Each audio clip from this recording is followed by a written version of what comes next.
For 3 years, Hagler saw Hearns in his future as far back as 1982. They were scheduled to meet, but a Hearns hand injury intervened.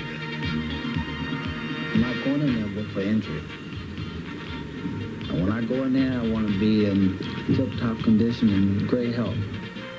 Finally, the fight was canceled. Hagler was livid. And he was going to make $2 million. He turned down $2 million. In the first beginning, Ray, he started complaining about his little baby Pinky. You know how many people will give $1 million for that little baby Pinky? They cut that thing off. And come April 15, in 3 rounds,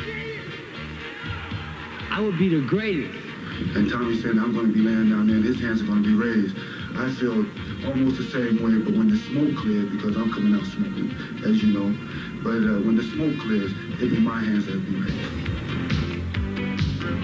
We feel that the jab is going to be the key factor in the fight, the left hand, because we feel that if we can, once we can get Marvin to watch the left jab, get his mind on the left hand, then there will be no problem with getting other shots off. Hearns' best defense is his offense, because that's the only way that he knows how to fight. In my way, I have to make my defense my best offense. So, and though that I have both ways, because once I get him in trouble, I can change it around. Thomas don't have that ability.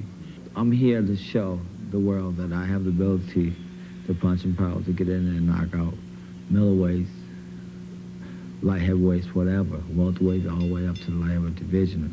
I have that power. I have my mind focused on one thing, and that's to destroy him. That is to knock him out. If I have the opportunity, if it's there, I'm going to take it.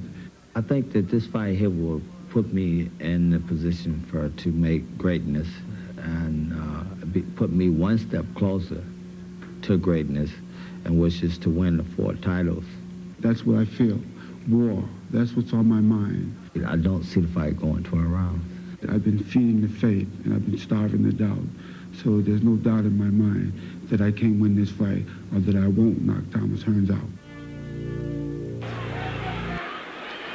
Another right hand.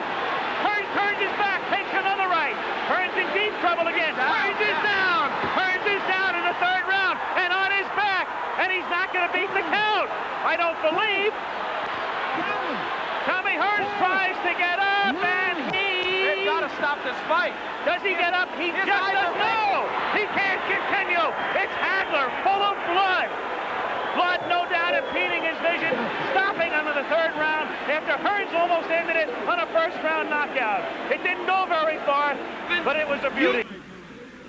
Marvin, you took the action to Tommy right away. You went right for his body. He looked like he stunned you momentarily with the right in the 1st. Did that right hurt you? It didn't bother me, it just made me madder. Okay. I told you I was going to eat him up like Pac-Man. I figured once I get through the right hand, then it was all mine, you know, because I think the first big one, what you tried to put me away out there, and I think that's when I got the cut there, but I wanted to show the world I am the greatest now. Well, you are the greatest middleweight. There's no doubt about that. Did I say 3? You went right for the body. Was that your plan immediately? That was the way we planned. I want to thank all my sparring partners. Especially I want to thank God for giving me the strength and the courage and the confidence to go in here and to know that I was the one. I was the champion, but I had to fight like a challenger.